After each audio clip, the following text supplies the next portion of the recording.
These are the most dropped anime of all time, and some will shock you. We're talking real stats, data mined from MyAnimeList. One anime was dropped by over half its viewers, and three others lost more than 200,000 fans each.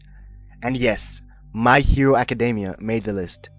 These are the anime that got dropped before it even got going. They collapsed almost immediately. Some were overhyped, some were just unfinished. Either way, fans bailed fast. X-Arm. This is the highest drop rate on MyAnimeList. 54%. That's a worse survival rate than Squid Games. Over half of people gave up on this anime, and most were just hate watching for the memes. But even that wasn't enough. X-Arm looks like it was animated on a PS2 by interns. The writing, awful. The pacing, worse. The character models move like mannequins, and it's generally hard to tell what's happening in some scenes. It became infamous overnight. Reaction channels couldn't stop covering it. People dared each other to finish it, and still tapped out halfway through. One comment I saw said, "It's not even so bad it's good. It's just bad." The detective is already dead, with a 19.2% drop rate and 50,000 jobs. That's about the same drop rate as the world's adult illiteracy rate. This anime had one of the fastest drop-offs ever. Episode 1, incredible. High stakes setup on a hijacked plane, stylish, amazing animation, and Siesta, an instantly likable, tough detective. Then they kill her in episode 1, and the rest of the show never lives up to that first impression. Animation quality nosedives, the mysteries become contrived, and the emotional weight is gone. It's a classic case of blowing the animation budget on episode 1 and having nothing left. Platinum End, with a 25% drop rate and 68,000 jobs. That's higher than the global rate of college graduates. Platinum End had a promising setup, same creators as Death Note and Bakuman, but none of the brilliance. It's basically Future Diary 2.0, a death game where godhood is the prize. Only this time, the contestants don't know who each other are, and our protagonist, Mirai, is just obsessed with a girl. The setup feels like it had potential. Each angel had different powers, each contestant had different motives, but the pacing dragged, the stakes got muddled, and Mirai's lack of drive made it hard to cure. And then the ending?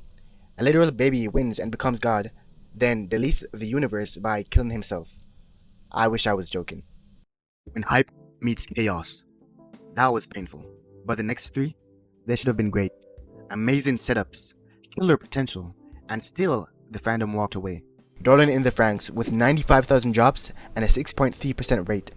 This anime's ending is the reason it's here. It started strong, visually stylish with great character drama. Zero Two instantly became recognizable as an anime character of her era. But the love story was strange, but it had heart, it was compelling. But the final three episodes, chaos. Space worms, aliens, galactic wars, and a sudden shift into full cosmic nonsense. The grounded emotional drama that fans loved was replaced with abstract metaphysical battles. And the climax? It felt more like an AMV fever dream than a satisfying payoff. Reddit threads exploded. Fans went from arguing over character choices to wondering if the writers had been abducted. It's like watching a car crash in slow motion, and you can't look away. Promised Neverland Season 2. With 139,000 people dropping it, and an 18% drop rate, more people dropped this than watched all of Link Click Season 2 combined. Promised Neverland Season 2 is one of anime's most tragic falls from grace. Season 1 was peak. Gripping mystery, high stakes, mind games, and a terrifying world to escape from. The world building had people theorizing for weeks. The tension between the kids and the adults was chilling, and it genuinely felt like anything could happen. But Season 2? They skipped entire arcs. I'm not joking, they literally show everything that happened after Season 1 in a slideshow. A literal slideshow. Characters introduced in the manga never appear. Plot twists, gone. Suspense, non-existent. No payoff, no tension, just confusion and disappointment. Sword Art Online Season 1 starts strong. Trapped in a game where dying in game means dying in real life. But then, why did it rack up 32,000 drops and an almost 5% drop rate? That's because they beat the game halfway through and enter another virtual world where they can leave at any time. Suddenly, there's no urgency. The second half also dives into creepy subplots like Asuna being repeatedly objectified and Kirito's sister falling for him. These shifts turn what could have been a genre-defining masterpiece into one of the biggest drop-offs in modern anime. And honestly, that might have been the most divisive entry so far. But what I'm really excited for is what's coming next. Because two of the biggest anime in the world Literal shonen pillars, still lost hundreds of thousands of fans, and one of them you've definitely watched. And if you're still watching at this point, you're a real one. If you want more breakdowns like this, make sure to like and subscribe. YouTube says 90% of you guys aren't subscribed. It helps a lot more than you think. The Burnout Zone. These anime didn't just fumble at the end, they wore people down over time. The longer they ran, the more fans tapped out. Bleach. You won't believe this, but Bleach was dropped by over 218,000 fans. That's an 11.8% drop rate. That's almost double the amount of people who attended Anime NYC last year.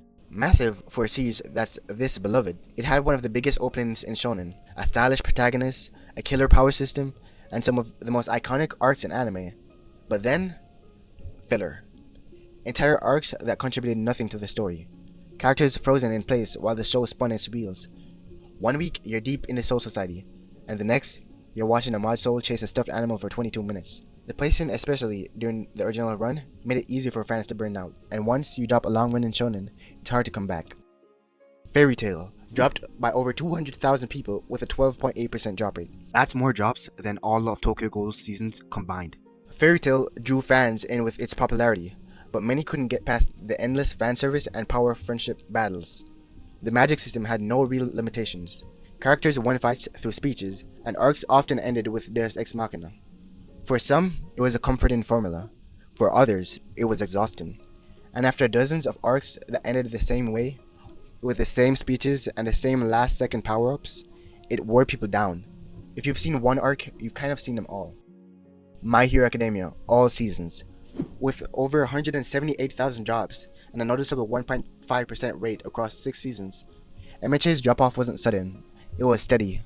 Almost 30,000 fans dropped per season. That's an entire football stadium giving up on this anime with each new season. With Burnout especially clear by Season 5 and Season 6. The first few seasons built incredible momentum. Deku's journey from being powerless to promising, All Might's legacy, the iconic sports festival, but somewhere along the way, the tension fizzled. Story arcs dragged, emotional payoffs got buried under exposition, and fans who once felt inspired by Deku started to feel tired. Combine that with an ever-expanding cast and less focused on the main narrative, and a lot of viewers simply tapped out. Online fans described it as watching the passion slowly drain out of the series. The heavy hitters. These are some of the biggest anime in the world, and fans still drop them. We're almost there, one more giant to go, and then the most dropped anime on all of MyAnimeList. You're not gonna believe what topped this list. One Piece. This one hurts. One Piece has over 200,000 drops, but it's not because it's bad. The pacing, the filler, and the sheer length, over 1,000 episodes, make it a daunting task. For new fans, it's intimidating. For others, they hit a slow arc and never came back. Some dropped before the real story even began. Some dropped because they thought it was too goofy at first. And some just didn't have the time. But make no mistake, One Piece is a masterpiece. If you haven't given it a real shot, you're missing out on something truly special. Now, the final entry on our list. What happens when over 70% of a show is filler? You get the most dropped anime on MyAnimeList, Boruto, with over 233,000 drops and a 29% drop rate. That's more people than the entire population of Richmond, Virginia. This show only has 25% canon, and honestly, it deserves to be dropped more for that. Fans expected Naruto's legacy to continue strong, but got pacing issues, underwhelming arcs, and character assassinations. Even longtime Naruto fans felt alienated. Add inconsistent animation, and it's no wonder so many people bailed. But a lot of these anime, they had awful endings. That seems to be a common theme. If you're curious why so many anime fall apart right at the finish line, I did an entire video breaking down the worst anime endings of all time. You can check it out right here. It's a perfect follow-up to this list.